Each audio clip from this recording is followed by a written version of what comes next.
Hello friends, welcome back to my channel Alik GS academy. दोस्तों, Alik GS academy में आपका स्वागत है।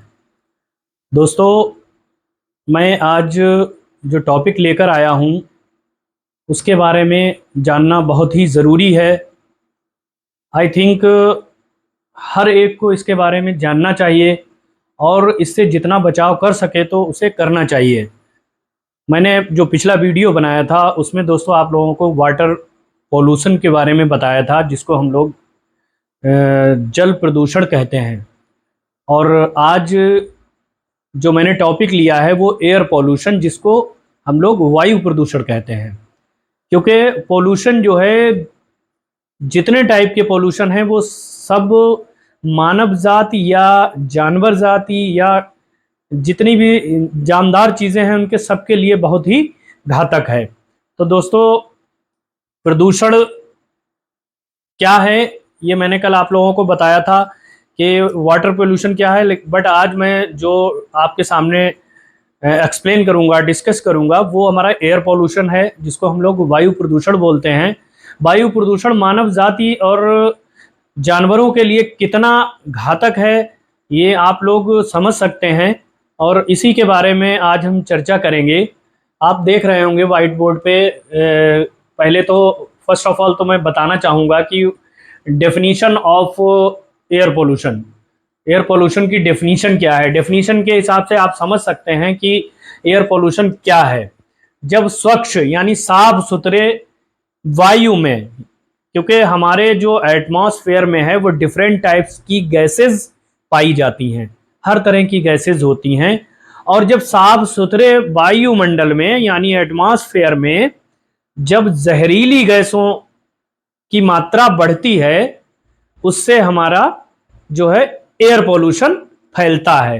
परिभाषा में देखिए, जब स्वच्छ वायु में रसायन, सूक्ष्म पदार्थ, धूल, विषैली गैसें, जैविक पदार्थ, कार्बन डाइऑक्साइड आदि मिल जाते हैं तो उसे वायु प्रदूषण कहते हैं। अब मैंने आपको बताया कि एटमॉस्फेयर में एक निश्चित मात्रा में गैसें पाई जाती हैं, और जब इन गैसों में जहरीली गैसें जब मिल जाती हैं, बढ़ती हैं, तो उसमें जो है उसको जो है एयर पोल्यूशन कहा जाता है। उससे प्रदूषण फैलता है, वायु प्रदूषण। जो एयर में मिलती हैं गैसें, जहरीली गैसें, पदार्थ, विषैले पदार्थ, बाकी सभी सारी चीजें आप देख रहे हैं परिभाषा में। तो दोस्तों, ये तो हमारी डेफिनीशन हो गई, definition of air pollution. But यहाँ पर मैं आप लोगों को उसके कॉज भी बताना चाहूंगा। The causes of air pollution, air pollution के, वायु प्रदूषण के आखिर कारण क्या हैं, ये वायु प्रदूषण कैसे फैलता है, ये वन बाय वन मैं एक्सप्लेन करना चाहूंगा आपके सामने डिटेल में। देखिए, फर्स्ट ऑफ ऑल वायु प्रदूषण के कारण, causes of air pollution. Number one, जीवाश्म ईंधन का जलना। जीवाश्म ईंधन का जलना। जीवाश्म ईंधन के जलने से बड़ी मात्रा में, जब जीवाश्म ईंधन जलता है यानी जो ईंधन होता है उसे जलाया जाता है, तो उसमें से सल्फर डाई ऑक्साइड नाम की गैस निकलती है। जब उस ईंधन को, जीवाश्म ईंधनों को जब जलाया जाता है तो उसमें से सल्फर डाई ऑक्साइड नाम की गैस निकलती है। जीवाश्म ईंधन के आधे जलने से निकलने वाली गैस, यानी जब जीवाश्म ईंधन पूरा जलता है तो सल्फर डाइऑक्साइड गैस निकलती है, और जब वो आधा अधूरा जलता है तो उसमें मोनोऑक्साइड गैस निकलती है। ये दोनों गैसें हमारे प्रदूषण, हमारे एटमॉस्फेयर, हमारे वातावरण के लिए बहुत ही घातक हैं, बहुत ही खतरनाक हैं। तो दोस्तों, आप देख सकते हैं कि सल्फर डाइऑक्साइड और क्या नाम, मोनो ऑक्साइड गैस भी वायु प्रदूषण का कारण बनती हैं। सल्फर डाइऑक्साइड और मोनो ऑक्साइड ये बहुत ही जहरीली गैसें होती हैं। इनसे बहुत ही ज्यादा नुकसान होता है हमारे वातावरण को, हमारे एटमॉस्फेयर को, हमारे वायुमंडल को, बहुत ज्यादा इफेक्ट होते हैं ये। Then next one is automobile. Automobile यातायात के साधन। ऑटोमोबाइल का मतलब यातायात के साधन। आप लोग देख रहे होंगे आजकल की हर घर में दो दो तीन तीन गाड़ियां, कार, बाइक आपको मिलेंगी। तो जितनी कार और बाइक्स जो है बढ़ती हैं, उनमें से जो धुआं निकलता है वो तो आप जानते हैं कार्बन डाइऑक्साइड के रूप में, और वो कितना खतरनाक होता है। इसलिए जो टेक्नोलॉजी डेवलप हो रही है उसमें उस धुएं को खत्म करने के लिए, क्योंकि डीजल से चलने वाली गाड़ियों में धुआं निकलता है, पेट्रोल से चलने वाली गाड़ियों में से उनसे कम निकलता है। और अब जो गवर्नमेंट जिन पर फोकस कर रही है वो बैटरी वाली जो कार वगैरह हैं, सारी चीज़ें अब बैटरी से, जैसे आप देख रहे होंगे बसें जो चल रही हैं अब, बसें कार जो उससे बैटरी से ही चल रही हैं, तो उनसे प्रदूषण नहीं निकलता, धुआं नहीं निकलता है, इसलिए प्रदूषण कम होता है, क्योंकि उसको रोकने का भी तो उपाय चल रहा है। लेकिन यह है कि जब ये सारी चीज़ें इतनी इतनी जब हमारे पास होंगी और हम उनको यूज़ करेंगे, तो जाहिर सी बात हमारे जीप है, ट्रक है, कार है, बस है, आदि वाहनों से निकलने वाली जो गैसें होती हैं वो पर्यावरण को प्रदूषित करती हैं। ये ग्रीन हाउस गैसों को के प्रमुख स्रोत होते हैं। ग्रीन हाउस गैस आपने सुना होगा, ये प्रमुख स्रोत उनके होते हैं।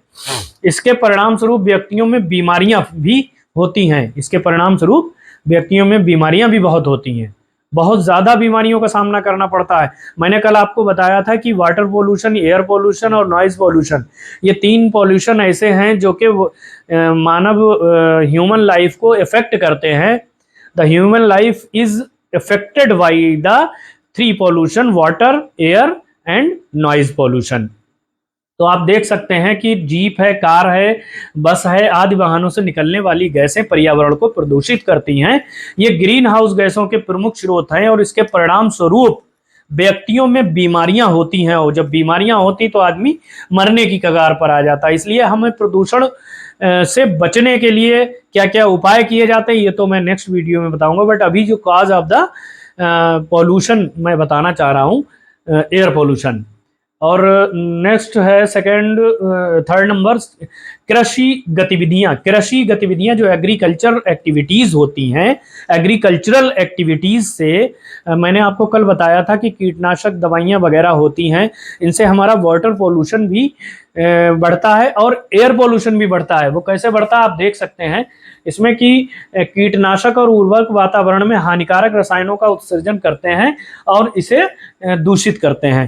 कीटनाशक दवाइयां वाटर पोल्यूशन को भी इफेक्टेड करते हैं और हमारे एयर पोल्यूशन को भी। उर्वरक वगैरह ये सारी चीजें जो है रसायनों का, हानिकारक रसायनों का उत्सर्जन करते हैं और इसे दूषित करते हैं। Next one is fourth number, बड़े उद्योग धंधे और कल कारखाने, जो इंडस्ट्रीज वगैरह होती हैं। आपने देखा होगा जो इंडस्ट्रियल एरिया हैं, जैसे आप गाजियाबाद ले लीजिए, दिल्ली ले लीजिए, अदर सिटीज़ ले लीजिए, जो बड़ी बड़ी सिटीज़ हैं, ये इंडस्ट्रीज़, यहाँ पर इंडस्ट्रीज़ ज़्यादा होती हैं। और जहाँ पर ज़्यादा इंडस्ट्रीज़ होंगी वहाँ पर एम्प्लॉयमेंट तो बहुत होगा, रोज़गार बहुत होगा, बट वहाँ पर पॉल्यूशन से नहीं बच सकता है आदमी। वहां पर जो है आदमी पॉल्यूशन से बीमारी में ग्रस्त होता है और वो दवाइयों से चलता है। जैसे हमारे शहर में कोई फैक्ट्री या इंडस्ट्री लगी है और आप अगर छत पे एक सफ़ेद चादर लेकर लेट जाएं और मॉर्निंग में आप अगर उठेंगे तो आप देखेंगे कि वो वाइट जो आपने चादर ली थी वो मॉर्निंग में ब्लैक हो जाएगी, क्योंकि जो वहाँ से पार्टिकल्स आते हैं ब्लैक, जो बहुत ही ज़्यादा नुकसानदायक ह्यूमन लाइफ के लिए होते हैं, तो वो चादर को वाइट कर देंगे। इससे आप जान लीजिए कि जब आप अगर बगैर चादर ओढ़े लेटेंगे तो आपके नाक के रास्ते से कितनी चीज़ें आपके बॉडी के अंदर प्रवेश करेंगी और वही बीमारियों का कारण बनेंगी। तो इंडस्ट्रीज एम्प्लॉयमेंट के लिए तो बेस्ट है, बट ह्यूमन लाइफ का संतुलन बिगड़ जाता है, आप ये समझिए। तो दोस्तों देख रहे होंगे बड़े उद्योग धंधे और कल कारखाने, बड़े उद्योग धंधे और कल कारखानों से धुएं के साथ हानिकारक गैसें भी निकलती हैं। मतलब धुआं तो निकलता ही है और वो ऊपर जाता है, उसके साथ गैसें भी निकलती हैं और वो गैसें हमारे एटमॉस्फेयर में मिलती हैं। और कारखानों और उद्योगों से कार्बन मोनोऑक्साइड, कार्बनिक यौगिकों, हाइड्रोकार्बन और रसायनों के मुख्य स्रोत हैं। ये जो इंडस्ट्रीज होती हैं ये इतनी जहरीली गैसों को क्रिएट करती हैं कि हमारे एटमॉस्फेयर को बहुत ज़्यादा जहरीला बना देती हैं। ये आप देख सकते हैं कि इसमें कारखानों और उद्योगों से कार्बन मोनोऑक्साइड, कार्बनिक यौगिकों और हाइड्रोकार्बन और रसायनों के मुख्य स्रोत हैं। ये उद्योग धंधे जो होते हैं ये एम्प्लॉयमेंट बढ़ाते हैं बट ह्यूमन लाइफ को इफेक्टेड करते हैं, उनके जीवन में बीमारियों का सामना उन्हें करना पड़ता है। बढ़ती आबादी, जिसको हम लोग पॉपुलेशन जनसंख्या वृद्धि कहते हैं, पॉपुलेशन एक्सप्लोजन, पॉपुलेशन जो बढ़ रही है उस पॉपुलेशन से भी हमारे एटमॉस्फेयर अफेक्टेड हो रहा है। जाहिर सी बात, जब पॉपुलेशन ज़्यादा होगा तो उसको जो है उसे वो काम भी ज़्यादा करेगा और उसे जो है अपनी रोज़गार के लिए भी कोई ना कोई काम करना है। तो जितना पॉपुलेशन ज़्यादा होगी उतने ही धंधे ज़्यादा बढ़ेंगे, और धंधे जब ज़्यादा बढ़ेंगे तो इंडस्ट्रीज़ वगैरह अगर हम लगाते हैं तो उनसे कितना नुकसान होता है। जैसे इसमें ये देख सकते हैं आप कि भारत जैसे देश में जिस गति से जनसंख्या वृद्धि हो रही है वो बढ़ते वायु प्रदूषण का सबसे बड़ा संकेतक है। इसके पीछे सबसे बड़ा कारण प्राकृतिक संसाधनों का अंधाधुंध उपयोग। तो जनसंख्या वृद्धि में अपने काम भी करते हैं लोग, रोजगार के लिए दौड़ते भागते हैं, फैक्ट्रियों में काम करते हैं कहीं कहीं, और एग्रीकल्चर जो हमारे फॉरेस्ट होते हैं उनको भी काटते पीटते हैं, क्योंकि रहने के लिए उन्हें मकान चाहिए होता, उसके लिए लकड़ी चाहिए होती, और वो जंगलों से काट के लाते हैं। तो जितने ज़्यादा पेड़ पौधे काटेंगे उतना ही प्रदूषण और ज़्यादा फैलेगा, क्योंकि आप जानते हैं कि जो पेड़ पौधे होते हैं वो कार्बन डाइऑक्साइड को सोख लेते हैं और वो ऑक्सीजन छोड़ते हैं। ऑक्सीजन हमारे लिए बहुत ही इंपॉर्टेंट होती है। ऑक्सीजन के बगैर आदमी ज़रा देर भी जिंदा नहीं रह सकता। आपने देखा होगा कि जब बीमारी फैलती है तो जो सांस फूलती है तो आदमी को, इंसान को जो है हॉस्पिटल्स में ज़्यादातर ऑक्सीजन ही लगाई जाती है, जिससे कि उसका ऑक्सीजन लेवल बना रहे और वो ज़िंदा रहे। जैसे ही उसका ऑक्सीजन कम होती है तो वो मरने की कगार पर आ जाता है। तो ऑक्सीजन हमारे लिए बहुत ही इम्पोर्टेंट गैस है। बाकी जो जहरीली गैसें जब ऑक्सीजन में मिलती हैं और ऑक्सीजन के साथ हमारी बॉडी में एंटर करती हैं तो उससे हमारी बॉडी को बहुत ही नुकसान होता है।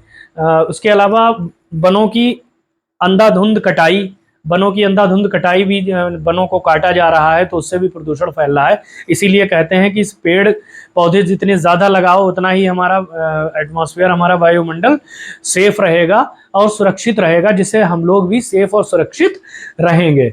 नेक्स्ट वन इज ज्वालामुखी। आपने देखा होगा कि हमारे जो पृथ्वी है, हमारी अर्थ पर जगह जगह पर आपको ज्वालामुखी के मुहाने मिलेंगे, जिनको हम लोग कहते हैं मुंह, ज्वालामुखी के मुंह। और शायद दिन में कई बार ज्वालामुखी विस्फोट होते हैं, और उन विस्फोट से जो लावा और मैग्मा जो गरम गरम ऊपर निकलता है उसके साथ में बहुत जहरीली गैसें भी निकलती हैं, और वो गैसें जो हैं वो हमारे ग्लोबल वार्मिंग को बढ़ावा देती हैं, और वो गैसें हमारे एटमॉस्फेयर में मिलकर एटमॉस्फेयर को गंदा करते हैं, जहरीला बनाते हैं, जिससे कि हमारे मानव जाति पर इससे बहुत ज़्यादा फर्क पड़ता है। तो दोस्तों, आप देख रहे होंगे कि हमने जो आज आपको बताया है कि cause, definition of air pollution and causes of air pollution, and next video में हम आपको ये बताएंगे कि सोर्स ऑफ एयर पोल्यूशन क्या है, सोर्स ऑफ एयर पोल्यूशन, और उससे नेक्स्ट वीडियो में आपके सामने मैं नॉइज़ पोल्यूशन को एक्सप्लेन करूंगा। तो दोस्तों, मुझे उम्मीद है कि आप लोगों को ये वीडियो पसंद आया होगा। अगर आप लोगों को ये वीडियो पसंद आया हो तो प्लीज़ शेयर, कमेंट, सब्सक्राइब ज़रूर करें। I will meet you next video. Thank you for watching my video.